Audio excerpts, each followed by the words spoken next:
Salve, meus símios! Rafael aqui no Teologia na Floresta, ou Teologia em Hollywood. Hoje para falarmos então de Planeta dos Macacos, o Reinado. Indicação aqui nos comentários do André, me perdoe se a pronúncia não estiver correta. E talvez você já fale, nossa, mas ele pediu em tão pouco tempo, você já tá falando aqui. Eu pedi há meses para você falar de determinada obra e você não falou até agora. Calma, calma, pequeno gafanhoto. O que acontece é que como esse é um filme que ainda tá em cartaz no cinema, e eu tive agora um feriado prolongado, então eu aproveitei, né, fui ver ali quantos filmes a franquia tinha, né, na minha cabeça era tipo um Velozes e Furiosos, um Jogos Mortais da vida, que já tá no seu 59º filme, né? Inclusive vocês estão proibidos de me pedir pra falar de algum desses filmes aqui nos comentários, porque eu não vou assistir toda a franquia de jeito nenhum. No ano passado eu até pensei em me aventurar a assistir todos os filmes da franquia de Jogos Mortais. Eu cheguei a reassistir o primeiro, que é muito bom inclusive, mas não tive coragem de assistir o resto. E aí eu pensei que Planeta dos Macacos era a mesma coisa. Só que quando eu fui ver, não. A gente tem um remake ali de 2001 e uma trilogia depois disso, e tranquilo. Então deu pra assistir ali num feriado prolongado, deu pra assistir os 4 filmes aqui nesse final de semana. Eu já aproveitei, fui no cinema, assisti o novo filme e vim aqui rapidamente conversar com vocês então sobre esse filme, atendendo ao pedido do André. E cara, muito obrigado pela indicação, porque rapaz, esse é um universo que eu já me apaixonei. Daqui pra frente vou acompanhar todos os filmes, porque que universo fantástico. Mas então, só pra deixar claro, isso aqui vai ser uma análise com spoiler do filme, tá? Então se você é do time do César, já curte, comenta e compartilha o vídeo e bora então comigo trocar uma ideia sobre Planeta dos Mamacos, o Reinado.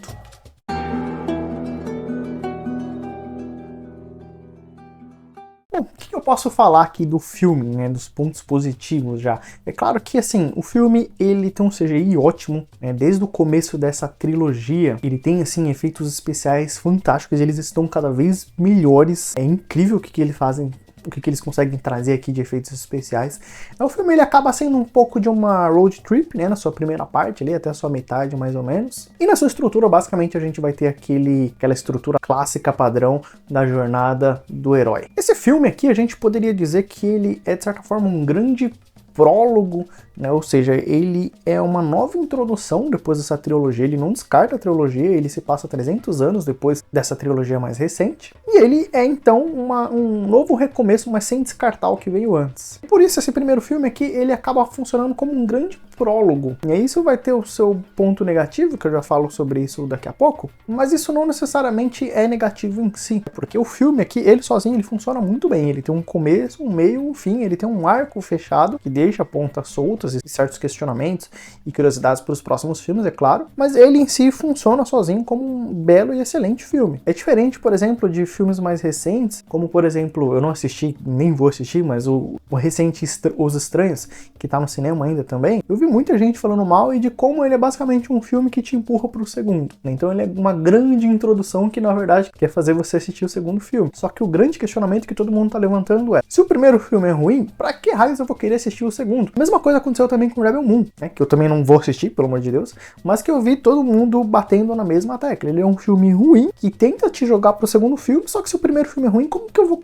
coragem, pra que eu vou querer assistir o segundo filme? Fica com aquela primeira promessa assim de, olha, isso aqui é só uma preparação, mas vem assistir o segundo que vai melhorar. Só que, se o primeiro filme é ruim, pra que eu vou querer assistir o segundo? E não é o que acontece aqui. Aqui a gente tem um arco fechado, ele é um filme fechado em si mesmo, mas em si ele funciona como um grande prólogo para esse novo universo, para essa nova trilogia que está tentando ser trabalhada e construída aqui. O núcleo humano, ele basicamente não existe aqui nesse filme. Acho que 90% do filme, 95% do filme é a interação ali entre os macacos. Isso é uma coisa muito positiva. Eu acredito que o Monstro-Verso precisa aprender muito com isso. Eu mencionei aqui na minha crítica do Godzilla e Kong, do último filme que saiu, de que como eles estão melhorando assim, de deixando o arco humano de lado, porque sempre é uma pedra de tropeço, sempre é uma coisa ali que estraga os filmes, e aqui basicamente ele não existe. A interação ali é toda entre os animais, isso já é muito forte na trilogia que veio antes desse filme, e acredito que isso é um ponto muito positivo pra gente. Engraçado porque aqui os animais, eles finalmente começaram a falar, eles finalmente começaram a interagir. E isso é engraçado porque o ponto que a gente nota é de como a fala, ela cria essa empatia na gente. Talvez seja por isso que a gente tem uma empatia tão grande com o César. E os filmes sabem disso, porque eles sempre vão mostrar o César e talvez ali uns macacos principais, vilões, que também sabem falar. Porque essa questão da fala traz mais personalidade àquele personagem, deixa ele mais memorável, mais marcante e traz mais empatia também. Então nos filmes anteriores os animais ali eles ainda estavam aprendendo a falar, eles se comunicavam muito ali por linguagem de sinais, etc. E aí, basicamente era um bando de figurante ali se comunicando por sinais, talvez um macaco ou outro ali chamasse mais atenção, mas era sempre os que falavam que se destacavam mais, e aqui já muda porque todos os macacos falam, e aí interessante porque isso passa muito mais essa sensação de empatia para com eles, né? A gente se identifica muito mais com esses animais que já estão aqui falando normalmente, abertamente. Um grande ponto positivo que eu trago para esse filme aqui é justamente como é interessante a gente acompanhar esse universo. Cada filme que lança, se passam alguns anos ali, e a gente sempre fica se perguntando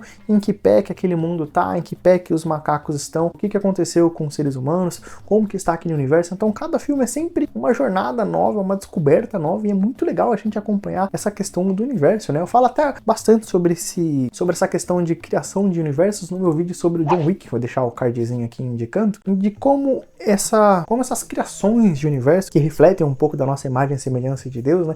E como essa construção de universo é sempre uma coisa assim positiva, muito legal, muito bacana. E aqui no Planeta dos Macacos, então, a gente vê esse universo que sempre deixa a gente estupefato, sempre deixa a gente curioso e ansioso para descobrir mais sobre aquele universo e mais sobre o seu funcionamento. Uma coisa que deixa um pouco a desejar é a questão do título, né? E acredito que não só nesse filme, mas nos outros filmes ali, o título geralmente ele sempre deixa um pouquinho a desejar. Nesse filme aqui, a gente vê bem pouco, na verdade, desse reinado. A gente vê um pouco do reinado ali dos macacos, da interação e etc, mas ainda assim é muito pouco que a gente vê no filme, infelizmente. A mesma coisa aconteceu no último filme antes desse, né, do Planeta dos Macacos Guerra, e que basicamente a gente não tem uma guerra em si. A guerra mesmo aconteceu no segundo filme. O terceiro filme, tá, você pode até dizer pra mim assim, mas é um cenário de guerra, os bastidores da guerra, né, as consequências da guerra, e tudo bem, eu concordo com você. Mas ainda assim, acho que poderia ter sido feito um outro título que não guerra, né? Acho que o segundo combina muito mais com guerra, porque ali sim a gente tem uma guerra de humanos contra macacos, macacos contra macacos, etc. Isso é muito legal. Mas os títulos, acredito que eles não refletem tanto ali no que o filme em si passa. A interação entre macacos e humanos, pra mim, ela ficou um pouco confusa também. Porque, por um lado, é interessante a gente ver como surgiram novas aldeias ali de macacos, cada uma com suas características próprias, etc. É uma coisa que os filmes anteriores já vinham apontando também, como provavelmente surgiriam outras comunidades de macacos ali que às vezes nem se conhecem. Então é interessante a gente ver o surgimento de várias comunidades de macacos, e a gente fica curioso também para ver como vai ser essa interação entre eles. Mas ficou meio confusa, porque os vilões principais ali, eles estão capturando outros macacos, mas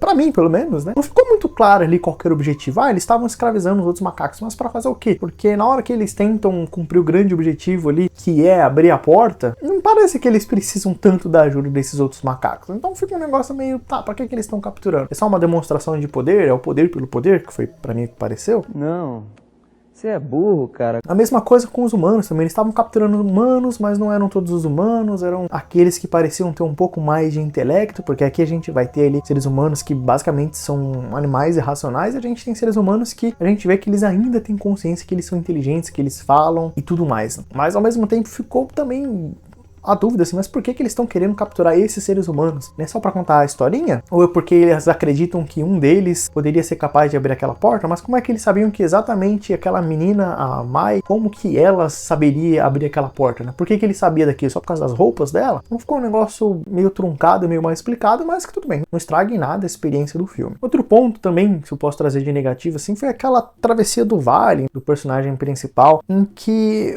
é batido nessa tecla, assim, várias vezes de, olha, não pode ultrapassar aquele vale é perigoso, não sei o que lá das quantas, isso, aquilo outro. E basicamente assim a gente acha que vai ser um grande evento, um grande momento a travessia daquele vale, e na verdade não. Eu não senti que houve uma mudança assim, nossa, aqui desse lado é de um jeito, do outro lado é do outro. Era um ambiente novo a ser explorado ali, que me lembrou inclusive bastante The Last of Us, né? Esse mundo mais pós-apocalíptico, mas bem averdejado, com plantações, etc. Um cenário bem bonito, incrível, por sinal. Mas basicamente eu acreditei que deveriam haver mais diferenças, assim, essa diferença do pós-vale, antes do vale. Acredito que o filme, ele traz isso no seu início, mas que na prática não teve tanta diferença assim. O protagonista aqui, é claro, esse trio, a gente tem quase que um trio, a gente tem um protagonista principal, é claro, mas é um trio ali que compra a gente, que ganha a gente, que interage muito bem entre si, a gente se importa com eles, mas ao mesmo tempo o protagonista, ele é muito unilateral, ou seja, ele é aquele protagonista quase que um estereótipo bonzinho, compreensivo, é diferente daquele protagonista como o Seth, César, que ele tem várias camadas e a gente vê o desenvolvimento do personagem, etc. Claro que eu tô falando aqui de um filme contra uma trilogia, né? Então é até um pouco injusto fazer essa comparação. Acredito que o Noah, né, esse personagem principal, ele ainda vai ter muito espaço para crescimento. Eu quero acompanhar ele mais de perto porque ele é um protagonista bom, sim. Não quero pintar como se ele fosse um protagonista ruim. Não, ele é um bom protagonista. Mas é claro que eu ainda quero ver outras camadas do personagem sendo desenvolvidas também e etc. E aí, é claro, se eu posso falar de um núcleo humano aqui, ele continua bem fraco, né? A gente tem essa personagem da Maya ali, que eu particularmente achei que ela também teria um desenvolvimento, que ela começaria a falar, ia crescer, ia aprender coisas, etc. Na verdade, não. Ela sempre foi inteligente, ela sempre soube falar, e ela fica, na verdade, com esse personagem que traz mais dúvidas do que certezas. Aquele personagem dúbio, que a gente não sabe muito bem seus objetivos, o que ela quer ali, o que ela tá fazendo. E aí parece que essa personagem, ela serve basicamente como esse gancho, então, para os próximos filmes, etc.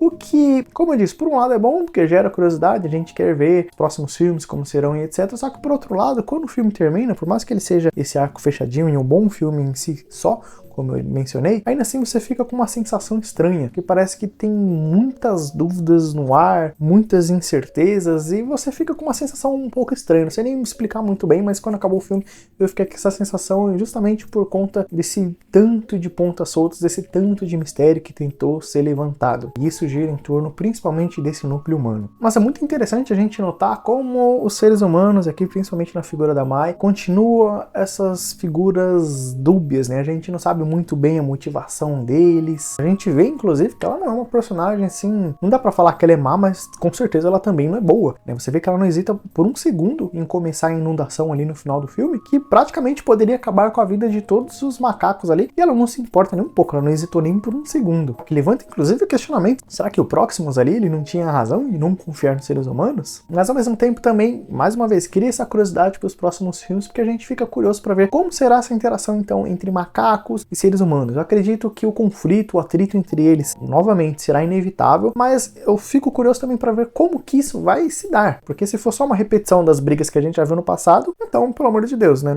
esse filme não precisava nem existir. Mas eu acredito que eles vão conseguir trabalhar mais camadas, mais complexidades, novos assuntos, temas. Eu fico bem curioso para ver como vai ser o desenrolar nos próximos filmes. Um dos pontos que é interessante a gente notar é de como os macacos, então, eles repetem os nossos erros, né, conforme eles vão se desenvolvendo como sociedade. Parece que eles estão cada vez mais parecidos com os seres humanos e como eles, inclusive, estão repetindo os mesmos erros, né? De escravizar na sua própria raça e etc, né? E tantas outras coisas que a gente poderia falar. A religião aqui, ela surge de uma maneira muito mais explícita. É claro que esse elemento religioso, ele já aparece nos filmes anteriores, mas aqui é de uma forma muito mais explícita. Então o César, ele se torna essa figura messiânica que, mais uma vez, isso daqui também não é novo. Já estava sendo trabalhado nos filmes anteriores. Mas o César, ele aparece como essa figura messiânica e é interessante como a gente tem duas crenças ali. Uma aldeia e um povo, e na figura do Haka, principalmente, que tinha uma visão mais positiva sobre o César, sobre seus ensinamentos, e um outro ali que deturpa totalmente a imagem do César, de seus ensinamentos, um inclusive que se reivindica o próprio César. E é interessante então como a gente vê esse surgimento da falsa religião. É claro que aqui não é tão trabalhado assim, ele é um pouco mais superficial como é trabalhado, mas ainda assim é bem interessante a gente ver esse elemento aparecendo aqui. O vilão aqui, o Proximus, cara, ele é um vilão que eu gostei bastante. Eu sinceramente gostaria de ver mais dele em tela, porque ele também começa a ser essa figura um pouco dúbia, porque por um lado a gente vê um vilão assim até tipo animador, motivador. A primeira vez que ele aparece, aquele discurso, como é bom estar aqui, olha essa energia, como é positivo, vocês estão felizes, não sei o que. Ele realmente é aquele líder carismático que cativa as pessoas. É interessante como o filme ele consegue mostrar isso pra gente. Então, num primeiro momento, quando ele aparece, ele não traz nem tanta repulsa da nossa parte. A gente olha e fala, qual que é desse cara? Porque a gente vê ele escravizando outros macacos, só que quando ele aparece como essa figura carismática, assim, a gente fica... a gente não cria essa repulsa imediata assim pelo discurso dele. A gente olha assim, um discurso até um tanto quanto bem motivacional. Não vou falar que ganha gente, que compra gente, claro que não, mas ao mesmo tempo é aquele discurso assim que parece realmente ser o tipo de discurso de um líder carismático para cativar e conquistar as pessoas. E ao mesmo tempo a gente pega o discurso dele, como mencionei agora há pouco, E a gente fala, cara, será que ele realmente não tinha razão? Claro que ele tá errando ali em escravizar os da sua própria raça, os da sua própria espécie, mas por outro lado, ele fala pro Noah assim, cara, não confie nos seres humanos, eles não são confiáveis. E no final das contas, parece que ele tinha razão. Então, mais uma vez, ele é um vilão ali que ele parece, de certa forma, superficial, assim, uma olhada rápida, assim, a gente pensa que ele é um vilão superficial, mas muito pelo contrário. Ele é um vilão ali que ele é interessante. E ao mesmo tempo, é incrível a gente notar como que o Proximus, então, ele representa essa figura do nosso tempo, do pensamento moderno, o pensamento da nossa era, que é esse pensamento de controle da natureza. Então, o Proximus, ao mesmo tempo que ele é esse líder religioso, ele tenta criar uma religião ali para controlar as pessoas, só que ao mesmo tempo ele fala da evolução das espécies, né? E ele mostra de que como ele não pode esperar esse tempo passar para os macacos evoluírem e de que como ele quer estar no controle desse processo, né? Como ele quer adiantar esse processo. Então isso mostra muito do nosso espírito moderno, em que nós realmente estamos tentando dominar e controlar a natureza o tempo todo, né? A gente quer ter todas as coisas ao nosso poder, ao nosso domínio, tanto do tempo, das ferramentas que a gente tem, que a gente usa, do quanto que a gente pode pegar da natureza para usar ao nosso dispor. Então, basicamente, o mundo ele é um grande recurso natural para a gente usar para os nossos próprios prazeres. Então, o Proximus ele representa bem esse espírito de tentativa de controle total da natureza. E aí vamos chegar aqui já numa parte das aplicações teológicas. Uma das coisas que fica claro no filme é de que a gente não pode avançar, a gente não pode seguir em frente, evoluir,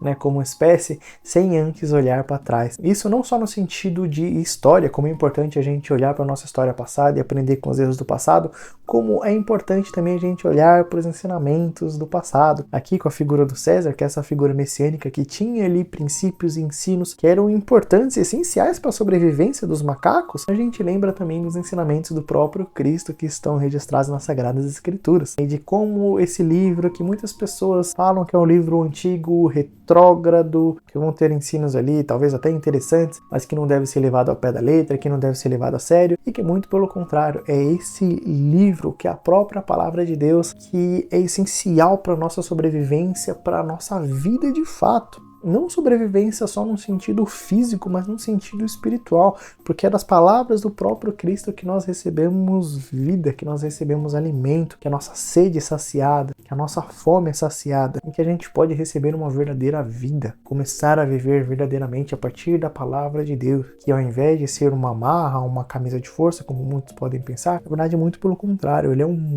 guia, ele é um alimento necessário, ele é uma fonte de vida para o nosso ser, ele é esse alimento, ele é essa resposta para todas as ânsias do mais profundo do nosso ser. Então a gente precisa desse ensinamento do passado, que não é do passado coisa nenhuma, é a palavra viva de Deus que continua sempre atual, que nos alimenta, que nos sustenta e que nos dá sabedoria para vivermos nesse mundo caído, nesse mundo de trevas. É muito bacana a gente perceber como a franquia dos Planetas dos Macacos, pelo menos dos filmes mais recentes, né, os mais antigos eu não sei, esses eu não vi, mas dos filmes mais recentes, eles têm um respeito muito grande pela tradição cristã. Isso inclusive foi dito pelo próprio diretor em algumas entrevistas, se eu não me engano, em que os ensinamentos, a tradição cristã, ela é sim ali representada de uma maneira muito positiva. Não é à toa que o próprio personagem principal aqui, o Noah, trazendo para o português, é um famoso Noé. E não é nada à toa também que no final do filme há uma grande inundação ali e Noé é o responsável, né, o principal responsável ali por salvar aquele povo. Então eu fico muito revoltado quando eu vejo, por exemplo, outras pessoas falando da franquia do Planeta dos Macacos. Eu lembro de pelo menos uns 3 vídeos que eu assisti de que a pessoa tá falando da franquia ali, ela tem que dar uma cutucada no cristianismo, né? Como se o cristianismo, trazendo esse elemento ali de seres humanos que não sabem lidar com o diferente, que é o macaco, e de como que os cristãos são preconceituosos e também vão trazer muito desse discurso de ódio, de não saber conviver com o diferente, né? Sendo que as pessoas que falam isso são grandes imbecis, né? Não existe outra palavra para falar, que na verdade não entenderam nada do cristianismo. E por fim, né, um outro grande ponto muito bonito que a gente vê no filme é a figura então do Sol, né? Aquela águia maravilhosa que aparece no filme, que tem como seu nome Sol. E eu acho que eu já mencionei aqui no canal outras vezes de como o Sol, e vou falar ainda muitas vezes sobre isso, de que como o Sol ele é esse elemento tão importante que simboliza e representa o próprio Cristo. Cristo é chamado desse sol da justiça, né, que nos traz esperança, que aponta para o dia de amanhã e que cria em nós, então, esse sentimento de dias melhores, né? Ainda que a gente esteja passando pelo vale da sombra da morte, ainda que a gente esteja passando pela noite escura da alma, a gente aguarda, então, a vinda definitiva desse sol da justiça que nos trará finalmente liberdade, que dissipará toda a escuridão existente. E a gente vê, então, nessa águia, na figura das águias, mas principalmente nessa águia principal ali, de que como ela traz muito desses elementos de esperança, de um escolhido que há de fazer diferença naquele mundo, e de como ela também tem essa participação final importantíssima ali na luta contra o mal. Interessante também, é muito bonito a gente pensar ali que, mais uma vez, não só o personagem do Noah ali, mas toda a aldeia dele junto ali começam a cantar e eles conseguem ali então trazer esse elemento da natureza que havia sido descartado pelo Proximus, porque na ideia dele assim, não, agora eu represento o poder, vocês não precisam mais desses elementos da natureza. Sendo que é justamente, mais uma vez, esses elementos da natureza, esses animais que vão ali destruir aquele vilão com a ajuda de todos, né? Que cumpre aquela velha máxima que é totalmente bíblica também, de que macacos juntos são mais fortes. Então eles juntos conseguem ali eliminar o mal, e mais uma vez a gente vê então essa figura do sol tão importante na Bíblia e que de certa forma pode ser simbolizada aqui nesse filme. Fechou? Então esses são os meus comentários do filme. Eu pretendo fazer mais um vídeo comentando então dessa trilogia, já que eu assisti ela recentemente, está tudo muito fresco na minha cabeça e eu também tive alguns insights teológicos muito interessantes que eu até pensei em trazer aqui, mas o vídeo ficaria muito longo, né? Então se você quer ver esse vídeo aqui no canal, deixa aqui nos comentários. Eu quero, para saber se tem mais alguém comigo aqui para falar sobre esses filmes. Eu sei que eu já perdi um pouco do hype ali sobre o Planeta dos Macacos, mas ainda assim eu não posso deixar de trazer esse filme aqui no canal, porque realmente é uma trilogia, são filmes ali magníficos e interessantes que trazem muitos ensinamentos bíblicos. Fechou? Então, é isso, fiquem com Deus. Eu já convido você mais uma vez a curtir, comentar e compartilhar esse vídeo. Andrei, você principalmente, vamos continuar trocando ideia aqui nos comentários. Então fiquem com Deus, galera. Um abraço, até a próxima e tchau!